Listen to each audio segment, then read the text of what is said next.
Voces por una causa, el podcast de Entre Culturas con Julia Navarro.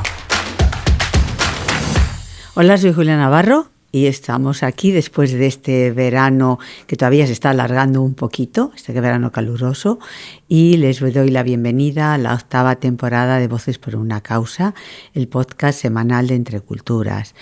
Y casi me da vergüenza intentar decir quién es Margarita Robles, ¿no? Porque yo creo que su trayectoria es de sobra conocida, pero por si acaso hay algún despistado en algún lugar del mundo, voy a recordarles que Margarita Robles es juez, aunque ahora es ministra, fue la número 1 de su promoción, fue presidenta de la Audiencia Provincial de Barcelona, ha sido su secretaria de Justicia, secretaria de Estado de Interior, ha sido magistrada de la Audiencia Nacional, magistrada del Tribunal Supremo, diputada y ahora es ministra de Defensa.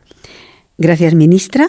Gracias por recibir a Entre Culturas. Hoy es un día muy importante para nosotros el poder tenerla a usted.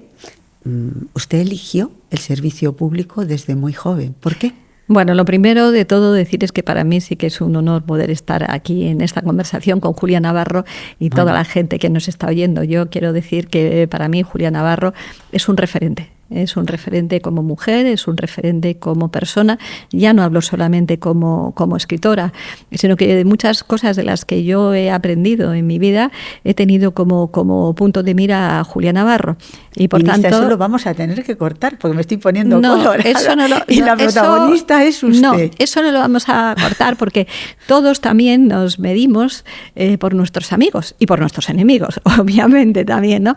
Pero nuestros amigos, aquellas personas que te influyen cuando tomas una decisión. Yo tengo que decir que muchas veces cuando tomo una decisión que tiene una carga ética importante, pienso, ¿esto a Julia Navarro le gustaría o no le gustaría? Créeme que es así.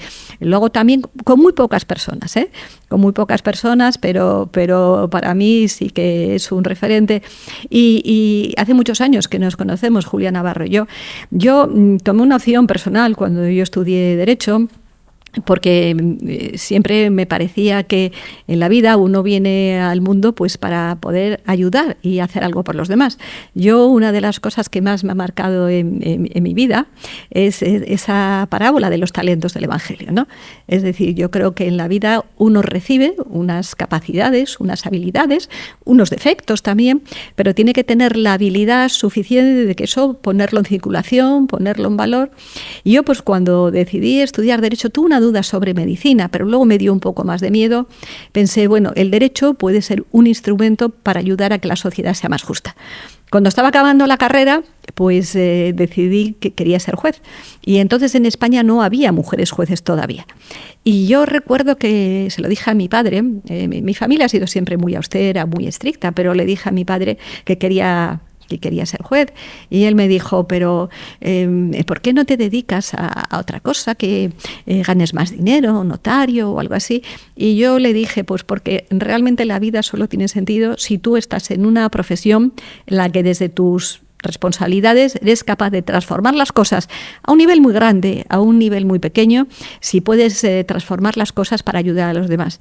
Y yo siempre digo que mi vida ha sido un privilegio, porque desde los 23 años que empecé a trabajar como juez, en la que siempre he intentado dar una visión social, hasta el momento actual, que soy ministra de Defensa en una situación muy convulsa en el mundo, siempre he tenido en mente hacer algo que pueda ayudar a los demás. Así que me considero una privilegiada y trato, como digo, siempre de poner en valor todas aquellas capacidades que yo pueda tener, siempre en esa clave de ayudar a los demás. Y creo que el servicio público, que muchas veces es tan ingrato, pero sin embargo a mí personalmente a lo largo de mi vida me ha dado muchas satisfacciones. Precisamente, bueno, primero gracias por todo lo que ha dicho. Yo creo que me he ido poniendo colorada, pero bueno, menos mal que no nos ven. Usted entró en ese momento en que las mujeres aún tenían dificultades para ocupar espacios públicos de decisión. ¿Cómo ha cambiado España desde entonces hasta ahora en esa dirección? Claro, ha cambiado muchísimo. Yo pongo mi ejemplo, por ejemplo, de que cuando yo empecé a prepararme para ser juez no había mujeres juezas. Hoy en día en España son más mujeres que son jueces que lo que son los hombres, ¿no?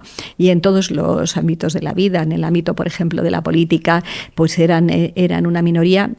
Ha cambiado mucho. Pero yo también tengo que decir una cosa. Es verdad, y no solo en España, sino en el mundo en general, es verdad que aunque ha cambiado mucho y que la implicación y la participación de las mujeres es mucho mayor, yo creo que la sociedad sigue siendo más exigente con las mujeres que con los hombres. Es decir, aquello que a un hombre le perdonan o le parece normal, a una mujer no. A un hombre nadie se fija ni cómo se viste, ni cómo se peina, ni qué zapatos lleva. A una mujer sí, eso sí. Y luego yo he visto también, por ejemplo, en el ámbito de la Unión Europea, de ministras de Defensa, cuando yo llegué hace 7 años éramos 8 mujeres, ahora somos 5. No sé muy bien a qué responde esto, pero sí que veo a veces un cierto retroceso. ¿Por qué puede ser esto? Yo no lo sé, pero me preocupa cuando veo eso a nivel internacional, cuando veo que los grandes protagonistas de las guerras, de las masacres, lo mismo me da en Ucrania que en Gaza, en Palestina, siempre hay hombres, nunca ves mujeres. Y al revés, algo que yo tengo también muy, muy clavado siempre, el olvido que hay hacia las mujeres en general que sufren. Ahí está el ejemplo más gráfico de las mujeres afganas, que las tenemos silenciadas, calladas, después de 20 años en lo que los países occidentales estuvimos allí implicados. Quiero decir que evidentemente la sociedad ha evolucionado mucho. En una España que durante el franquismo las mujeres solo eran mayores de edad cuando se casaban o se metían monjas, pues ahora ha cambiado por completo. Yo tengo que decir que yo personalmente he sido una privilegiada. Yo nunca he notado una cierta mirada crítica por el hecho de ser mujer, pero objetivamente para las mujeres sigue siendo mucho más difícil.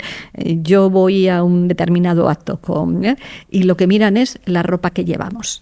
Y si encima es en comparación con otras personas, pues, en fin, que no digo que no sea importante, pero no suelo ver galerías de fotos de hombres. No, yo creo que tendremos una igualdad plena el día que describamos cómo son los calcetines que lleva el ministro de turno, la camisa, los pantalones. Es decir, pero es verdad que el color del pelo, ¿no? Sí. Yo el otro día veía, bueno, pues decir, la princesa de Inglaterra se había cambiado el color del pelo. Yo ni me había fijado. No, y eso se convirtió en una noticia. El gran debate, decir, ¿no? Bueno. Entonces, es verdad que para las mujeres sigue siendo más complicado. Y estoy hablando, en este caso, de España, pero ya si hablamos a determinadas zonas de África, por supuesto las mujeres de Afganistán, de las que todos parecemos habernos olvidado, pues el mundo sigue siendo muy injusto respecto a las mujeres.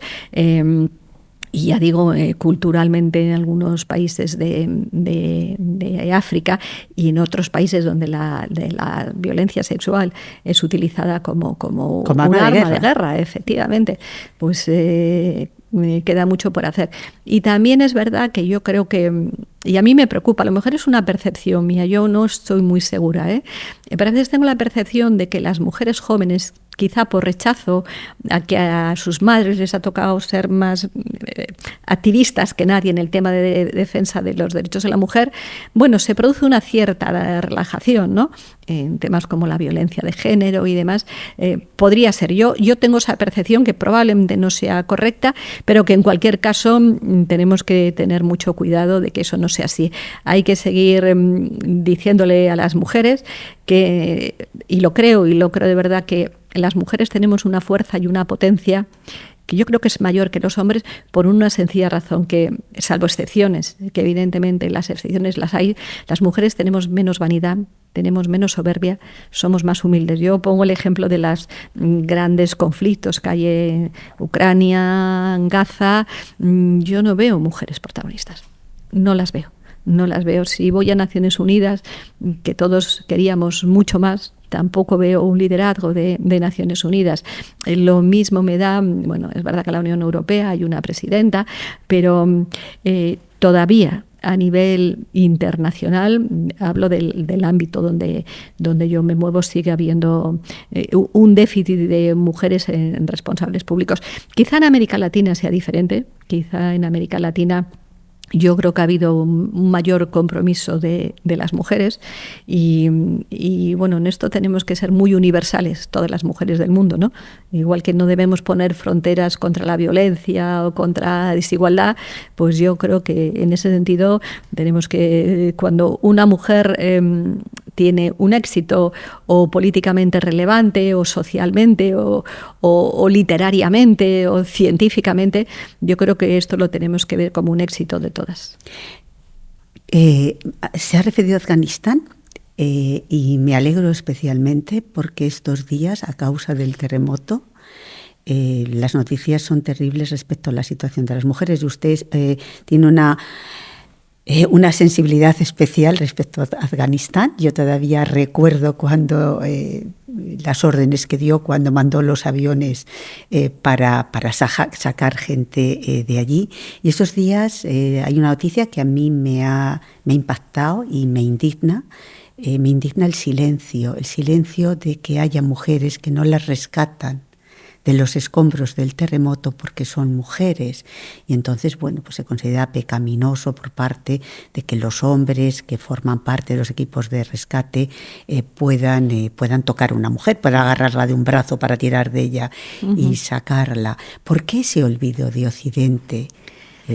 Bueno, yo creo que en el tema de Afganistán hay una mala conciencia por parte de Occidente. España, junto con otros muchísimos... Usted ha estado y sigue estando muy implicada personalmente, porque a mí me consta su apoyo y su ayuda a muchas mujeres afganas que están aquí gracias a usted. Pues como estaba diciendo antes, España junto con otros países estuvimos durante 20 años con las tropas, estábamos ayudando a reconstruir el país. Y uno de los puntos más esenciales que se hizo durante los 20 años fue ayudar a las mujeres que estaban desaparecidas y a que hubiera mujeres pues médicas, abogadas, profesionales. Y yo tengo que decir que en una de mis visitas a las tropas fui a visitar a Kabul y me recibió entonces el que era el primer ministro Ghani. Y me recibió con 5 mujeres, viceministras, y entonces me dijo que él tenía un especial interés en hacer una apuesta por las mujeres afganas. Yo me fui muy contenta. Desgraciadamente las cosas cambiaron. En las conversaciones que hubo se le dio todo tipo de bazas a los talibanes. El presidente Ghani desapareció de una forma, no voy a entrar yo a juzgarlo porque creo que tampoco es el tema, él sabrá en aquel sitio del mundo donde esté a ver si actuó o no actuó, y de repente llegaron los talibanes. En los talibanes llegaron aquel 15 de agosto terrible en el que muchos países, pero en particular España y los militares españoles, a los que yo le estaré siempre eternamente agradecida, pues se evacuaron y sacaron del país a miles de hombres, sobre todo mujeres, niños y niñas, hasta el punto de que el penúltimo avión que salió de Kabul con evacuados fue un avión español, y 10 minutos después hubo una terrible explosión en la que murieron 13 marines norteamericanos. Trajimos aquí a muchos refugiados afganos.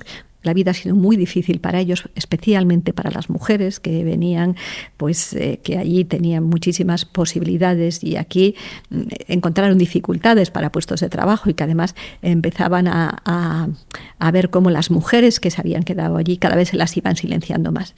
Yo tengo que decir que a todas las reuniones internacionales que he ido, tanto en Unión Europea como en OTAN, como en otros foros, he hablado de las mujeres afganas y siempre me encuentro un silencio muy cobarde. Y además yo lo he dicho, un silencio muy cobarde.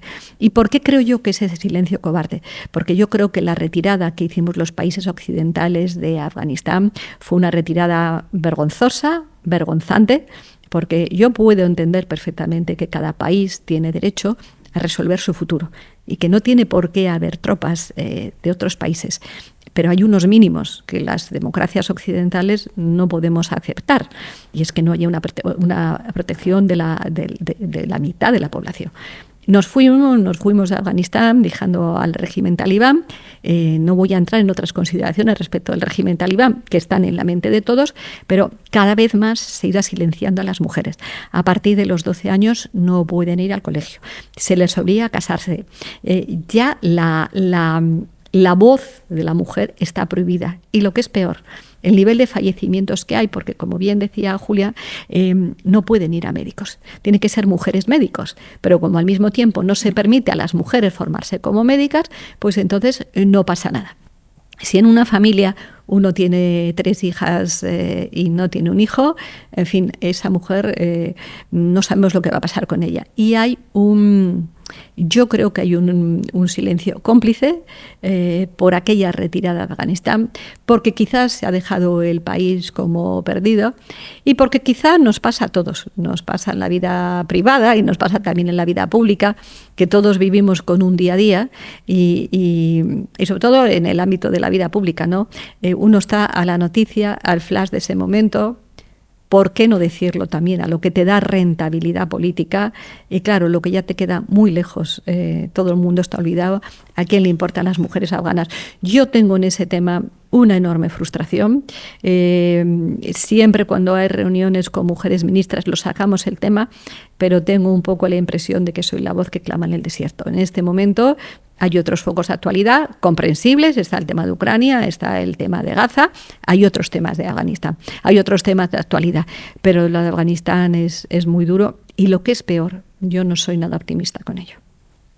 Ministra, pensando en usted, en su trayectoria, una persona que ha estado siempre tan comprometida con la causa de los derechos humanos, la causa de la paz, de repente es ministra de Defensa y le quería preguntar, hay una frase de un erudito romano, Flavio Vegecio Renato, una frase que todo el mundo cree que es de César, pero es de este señor, que nadie se acuerda de él, que es, si quieres la paz, prepárate para la guerra. ¿Usted, el Ministerio de Defensa, puede hacer eso? Claro. Y además hay que hacerlo sin complejos.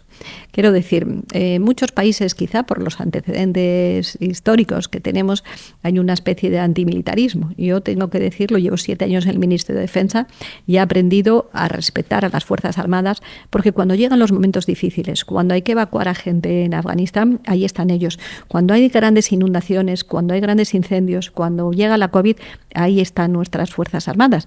Y yo estoy hablando de las Fuerzas Armadas españolas. Creo que en muchos otros países hay también preparación y formación. Pero es verdad que en el mundo la maldad existe.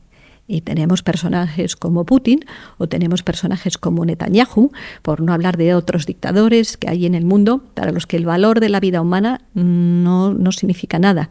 Todo eso unido a que dentro de sus propios países tienen sus industrias armamentísticas y en las que, por lo tanto, no hay ningún tipo de respeto a los valores democráticos. Y desgraciadamente la historia, hay mucha gente que tiene ese adanismo, ¿no? Que se creen que hasta que no han llegado ellos no han encontrado la paz, no han encontrado la respuesta a los problemas, y la historia de la humanidad desde Caín y Abel figuradamente es la historia de la violencia. Y la mejor manera de trabajar por la paz es precisamente dejar alto y claro que queremos la paz porque queremos los valores de libertad, democracia y de seguridad, y que, ojo, que sepan que nos van a encontrar enfrente. Que si alguien quiere atacar estos valores de convivencia y demás, nos van a encontrar enfrente.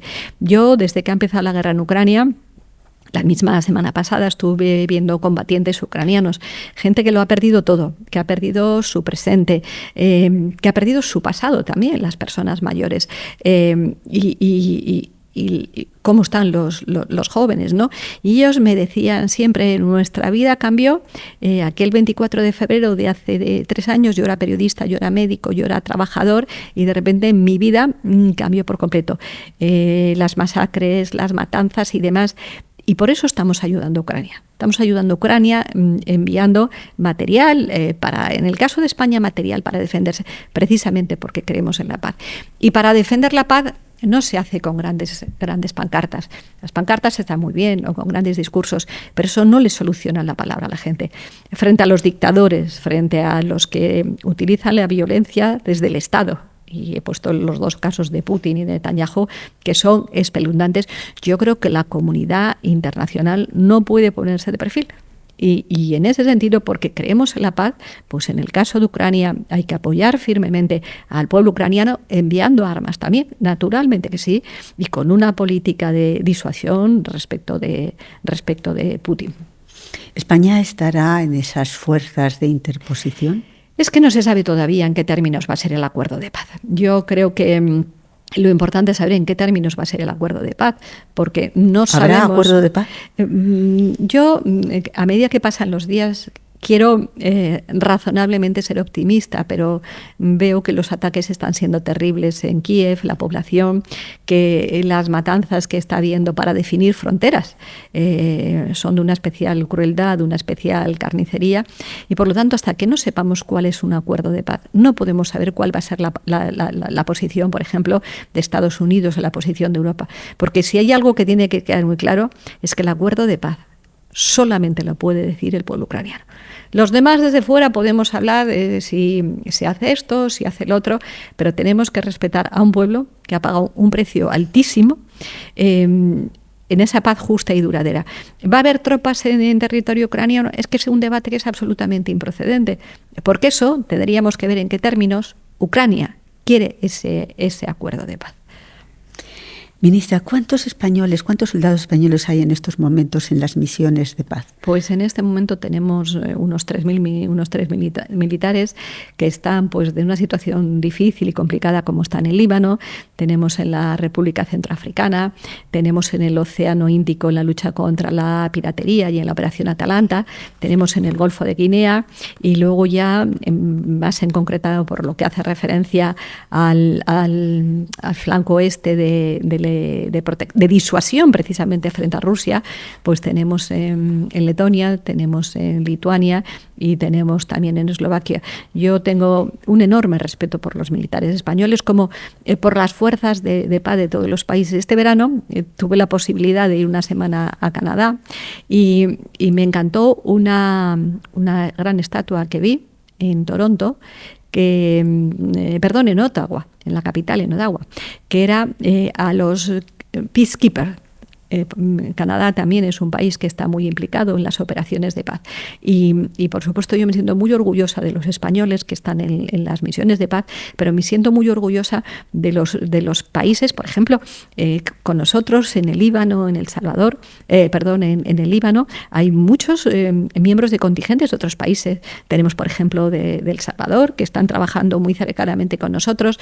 Yo admiro mucho a aquellos países que envían sus tropas a misiones de paz, porque las misiones de paz suponen un riesgo para las vidas de las personas.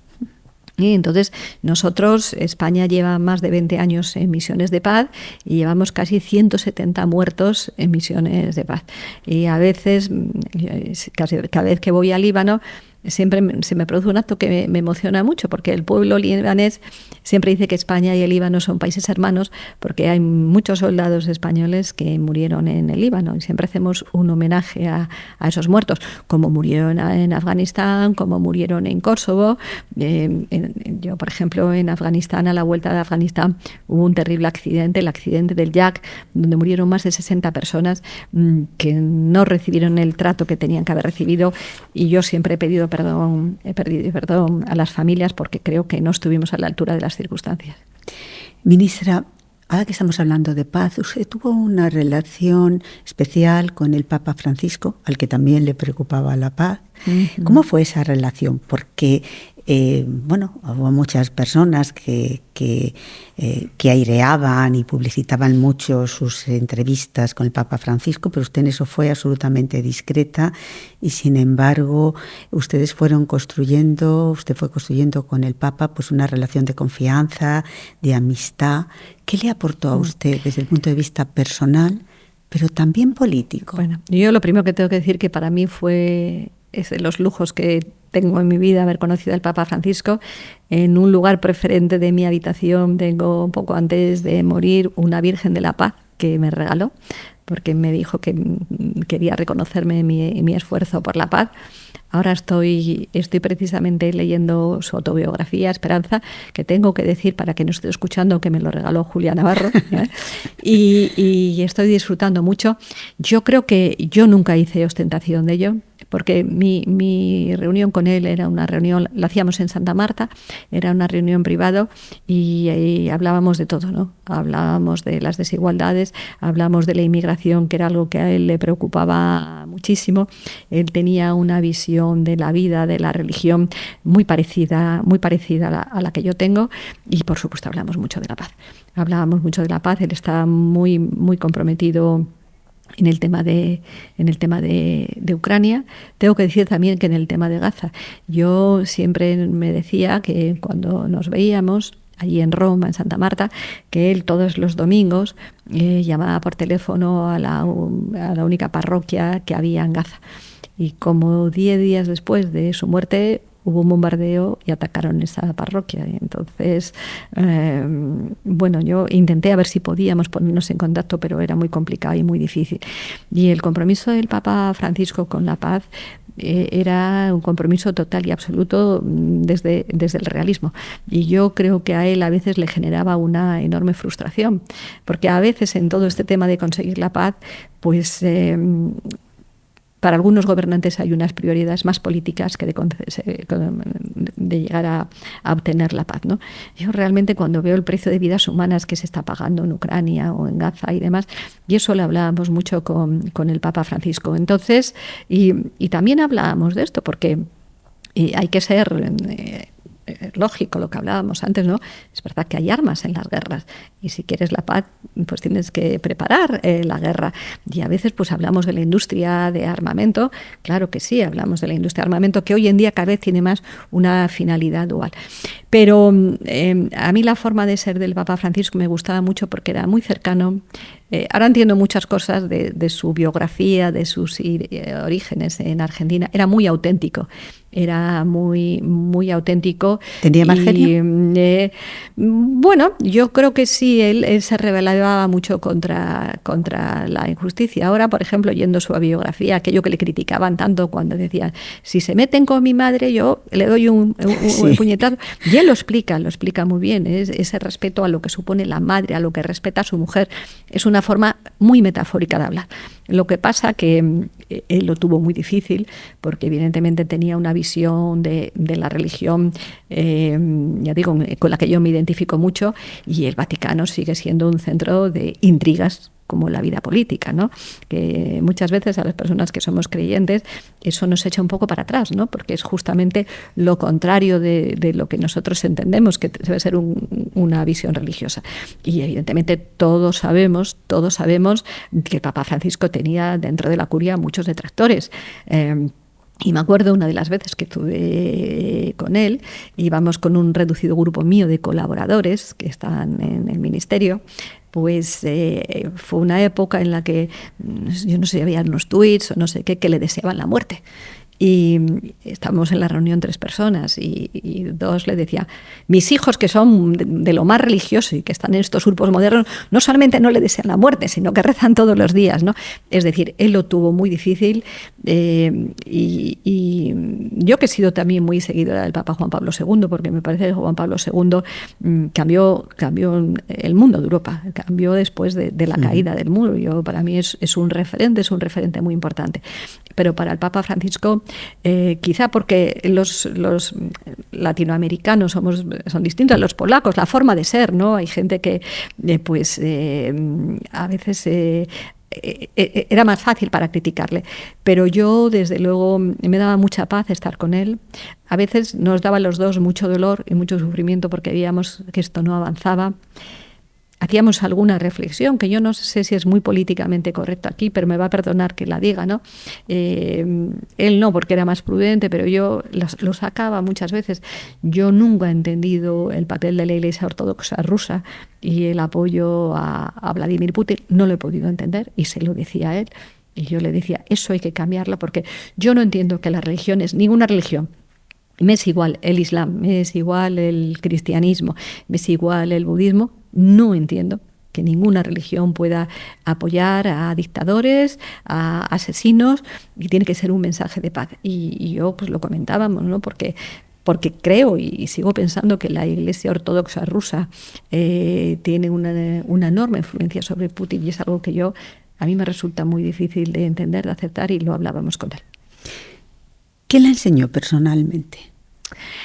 Bueno, pues ¿qué huella la ha dejado yo voy a Francisco? contar, nos reuníamos con él 4 personas, iba yo y 3 colaboradores míos muy próximos míos. De esos, 2 creyentes y otra persona no creyente. Y entonces él siempre, yo antes de empezar decía, esta persona no es, decía, no, pero si es igual, si al cielo vamos a ir todos, al cielo van, y me hacía mucha gracia porque unos entrarán por la puerta y otros por la ventana, pero entrarán, siempre decía, ¿no? Y ese espíritu de tolerancia en un mundo que vivimos tan rígido, en el que todo el mundo tiene que ser políticamente correcto, en el que todo el mundo tiene que decir lo mismo, en el que no hay margen para la libertad, para la improvisación, porque si dices algo te van a criticar. Él decía lo que creía que tenía que decir. Y eso es un lujo en la vida, ¿no? Porque en la vida, claro, cuando uno ha vivido en una dictadura, sabe que en las dictaduras el dictador te impide hablar. Pero el problema, que para mí es mucho peor, es cuando uno mismo nos hacemos nuestra autocensura, porque no será bien visto, porque mañana nos pondrán verde, porque no es políticamente correcto. Y entonces él decir determinadas cosas como él decía, yo creo que eso, que a mí también me gusta ser no muy políticamente correcto muchas veces, aunque es verdad que cuando uno está en un sitio como el Ministerio de Defensa tiene que tener limitaciones por lo que representa, ¿no? Como él también las tenía. Pero al final él era... Tienes que tener un compromiso con lo que tú crees y eso hay que saber contarlo y decirlo. Entre Culturas es una organización no gubernamental que pone el acento en los derechos humanos, en la igualdad y en la educación. Entonces, desde su experiencia de gobierno, ¿cómo se puede garantizar ese derecho a la educación? Sobre todo en situaciones de conflicto. Claro, hoy precisamente en el Consejo de Ministros que hemos tenido, uno de los temas que iban en el orden del día es el tema de la educación. La educación es clave. La educación es clave porque las mujeres en muchísimos países se las relega. No se les da educación y por lo tanto pues es mucho más difícil que tú defiendas tus derechos, que tú quieras construir un país si no tienen educación. Y también estamos mirando para otro lado en muchas ocasiones, ¿no? Entonces yo cuando veo esos niños que con 9 y 10 años están trabajando, que no tienen formación, ya no hablemos de las niñas, que en el tema de las niñas es horrible, ¿no? Esas niñas a las que se les casa muy pronto y que a lo mejor es la segunda o la tercera mujer. Pero esto me lleva, yo no quiero ser, porque yo creo que hay que ser siempre positivo, el mundo ha cambiado mucho y hemos mejorado mucho y se han hecho muchísimos avances.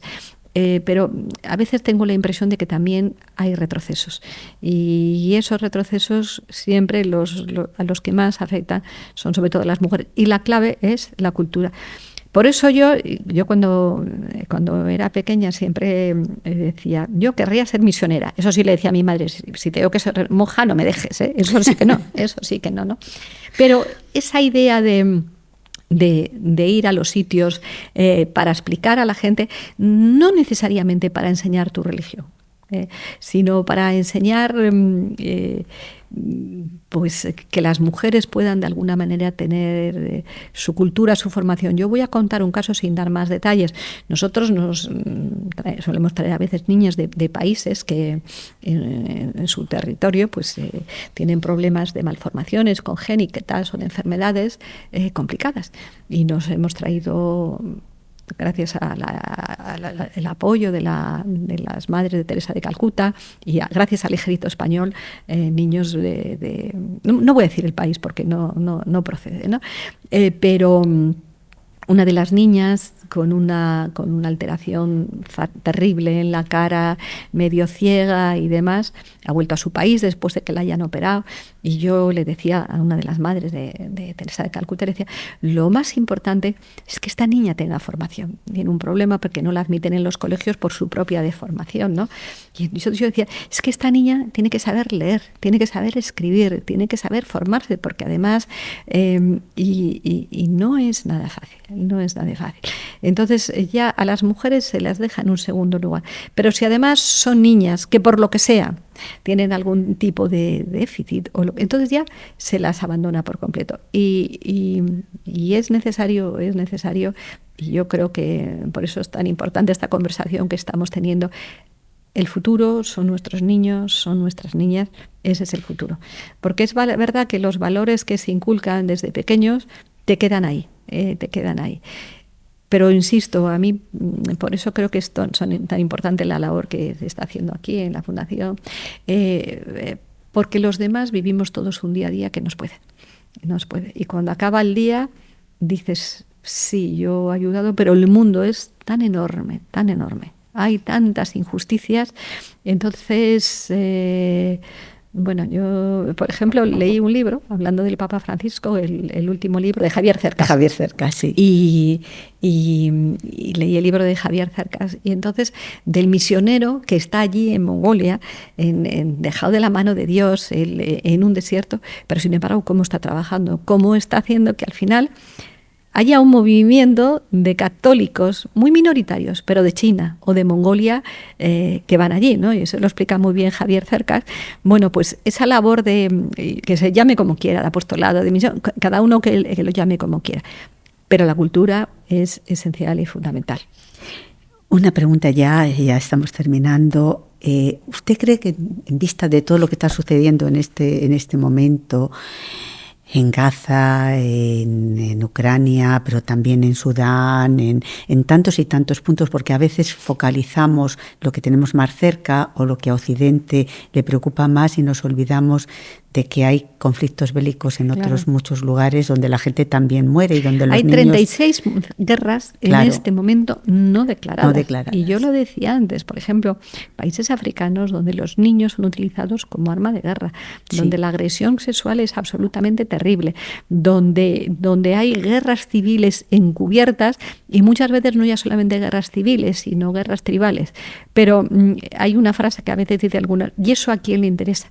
Y desgraciadamente, ¿y eso a quién le interesa? ¿A quién le interesa? Y por eso yo sí que creo que la política sirve para cambiar muchas cosas y para ayudar a cambiar muchas cosas, pero es el impulso social y es el impulso de los misioneros en los sitios que están, de los médicos de las ONGs que cuando llega el verano van a hacer operaciones de catarata, de riñón o de lo que sea, de esos cooperantes que van a los sitios. Ojo, y cuando me refiero a los cooperantes, no los que van a hacerse la foto con una bandera, no. A los cooperantes que van sin que nadie sepa que van. Que trabajan, que ayudan, que enseñan a leer y a escribir. Y para mí, no puedo entender que en el mundo actual, en el siglo XXI, pueda haber niños y niñas que no sepan leer ni escribir. Y desgraciadamente hay y millones. Le quería preguntar, y en medio de todo esto, ¿cree que los ciudadanos podemos seguir teniendo esperanza, confiando en las instituciones internacionales que parecen que, bueno, hacen resoluciones en Naciones Unidas o se reúne en la Unión Europea, pero al final, bueno, pues esas decisiones o esos discursos trasladados a la realidad no logran cambiar del todo la realidad? Por mi profesión he sido siempre muy institucional, pues primero está en el Poder Judicial, ahora ya está ahí en el Gobierno. Y creo que debemos cuidar nuestras instituciones y creer en nuestras instituciones. Es fundamental y esencial. Pero creo más en el ser humano. Creo mucho más en el ser humano. Que evidentemente también ayuda a las contribuciones. Pero del Papa Francisco me gustaba Francisco. No cuando estaba en el Vaticano. He hablado antes de la Madre Teresa de Calcuta, cuando era la Madre Teresa de Calcuta. Y tantísimos, y por no hablar solo de religiosos, lo que hablaba antes, cuantísimos médicos hay, cuantísimos ATS hay, cuantísimos maestros hay que cuando llega su verano van allí a enseñar a la gente. Y al final, las grandes transformaciones sociales se producen porque hay un pulso de la sociedad. Y eso siempre es muy importante. Las instituciones son los marcos de convivencia, hay que respetarlas, hay que cuidarlas mucho, pero hay que colaborar y ayudarlas. En ese marco social está Entre Culturas. Y ahora ya la última pregunta. Algún día, a mí se me hace difícil imaginarla, pero algún día cuando no está en el servicio público, en las responsabilidades públicas, ¿qué le gustaría hacer? Pues yo siempre digo que soy una persona que nunca en mi vida ha hecho planes. Yo vivo al día. como mucho hago para mañana. Y ya cuando me dicen la semana que viene, digo, uy, vamos a vivir al día, ¿no? Yo creo que la vida es un regalo que tenemos, que hay que disfrutarla, que sacarla al máximo. Y además siempre, como en eso soy muy provincialista, creo que la vida me va a permitir, al nivel que sea, porque a veces queremos ir a las grandes cosas y a lo mejor no ayudamos a la persona que tenemos al lado, ¿no? Que eso es muy frecuente muchas veces. Queremos transformar el mundo y al que tenemos al lado, no digo la expresión que diría el Papa Francisco, pero le fastidiamos lo que no, lo que no está escrito, ¿no? Entonces, bueno, yo creo que siempre lo importante es que lo que tú hagas en el momento donde estás, esa parábola del Evangelio que a mí me ha servido mucho. Cada uno dentro de su ámbito. Había quien tenía 2 y trabajaba como 2. Había quien tenía 5, trabajaba como 5. Ahora mira, el de uno que tenía poquito no hizo nada. Bueno, pues eso. Veo que le ha dejado una profunda huella el Papa Francisco. Sí, porque claro, yo nunca había estado personalmente con un papa, nunca habíamos hablado tanto. Claro, y le puedo decir que no solamente para los que somos creyentes, sino esa persona que venía, que no era creyente, le impresionó mucho también, porque transmitía algo. Transmitía bondad, transmitía cuando había que dar un puñetazo en la mesa, pero yo siempre digo lo mismo. Cuando hay gente que me dice, ay, no, es que esto, si te dan en una mejilla, tienes que poner la otra. Digo, te recuerdo que en el Evangelio Cristo entró con un látigo también, ¿eh? O sea, que si hay que entrar con un látigo, se entra con un látigo. Sí, me marcó mucho y luego para mí es un privilegio estar donde estoy, porque puedo hacer muchas cosas y a veces, por ejemplo, pues el otro día que estaba con una combatiente ucraniana que, bueno, vino del frente y tal, hice una separación con ella, ¿no? Bueno, una parte con ella. Entonces quería hacerle un pequeño regalito y le hice un espejo de estos de mano, de mirarte la cara. Y dice, ahora siempre que la vea me acordaré. Cada vez que traemos familias ucranianas aquí y me hacen un regalo, hoy no he traído ninguno, pero ayer que estuve con un alto cargo ucraniano me regaló un pañuelo, y siempre me hace esas pequeñas cosas que podemos hacer. Y al mismo tiempo, pues veo que continúa la situación en Afganistán y luego veo que en el mundo que vivimos hay demasiada polarización, demasiada crispación, muy poca tolerancia. Y no sé si este es el mejor mundo que estamos dejando. Vislumbra no a corto plazo, aunque sea a medio plazo, el fin de la violencia, el fin de la guerra, tanto en Ucrania como en Gaza. Tiene que haberlo, porque la historia nos demuestra, después de las guerras viene la paz. Ahora, las paces no pueden ser a cualquier precio tampoco. Y luego esas generaciones de gente que ha vivido la guerra, yo lo vi aquí en España, las personas, yo hablo de mi madre, de la familia que vivieron la guerra civil.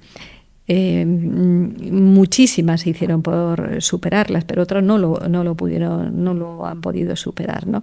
Y luego algo que es un tema que también cada vez va viendo más, el tema de la salud mental. ¿Cuánta gente joven hay hoy en día en todos los ámbitos? ¿Cómo se incrementa el número de suicidios? Porque la gente no le encuentra objetivo ni alegría a la vida. Y eso es muy preocupante, porque si fuéramos mucho más, si hubiera una gran movilización mundial de alguien que le pusiera un sentido a la vida, igual que han caído regímenes dictatoriales, igual que yo estuve la semana pasada en una reunión de ministros de defensa en Copenhague, pero antes estuve en Berlín, y entonces para llegar donde está el Ministerio de Defensa de Berlín, pues pasamos por todo lo que había sido el Berlín Este, ¿no? La cantidad de muertos que hubo allí y cómo al final la presión social, como todo esto. Entonces, esa fuerza, el valor de la ilusión y demás no la podemos perder nunca. Ministra, muchísimas gracias. Nada, al revés. por hablar con Entre Culturas. Al revés. Y estoy convencida que todo lo que ha dicho nos va a hacer a todos pensar, reflexionar, tanto las personas que nos siguen en España como en otros muchísimos lugares donde Entre Culturas está presente. Muchas gracias. Yo quiero de verdad, Julia, agradecer a Entre Culturas mucho, porque sé que hay mucha potencia, sé que hay mucha fuerza y que recuerden siempre los talentos. Aquí nadie se queda nada en el bolsillo, así que hay que ponerlos en circulación todos, que hay mucha potencia y mucha fuerza. Le aseguro que Entre Culturas a mí me conmueve la cantidad de gente joven que de repente Claro que yo sí. cuando estoy por allí, pues ahora me voy a Mali, ahora me voy a Sin no sé duda. dónde, acabo de llegar Sin y entonces duda. me conmueve todas esas personas que lo hacen porque están convencidos Claro que de sí. que quieren poner su granito de arena Claro que sí. para Así ayudar es. a hacer el mundo mejor. Muchas gracias, Nada, ministra. a ustedes. Voces por una causa. El podcast de Entre Culturas con Julia Navarro.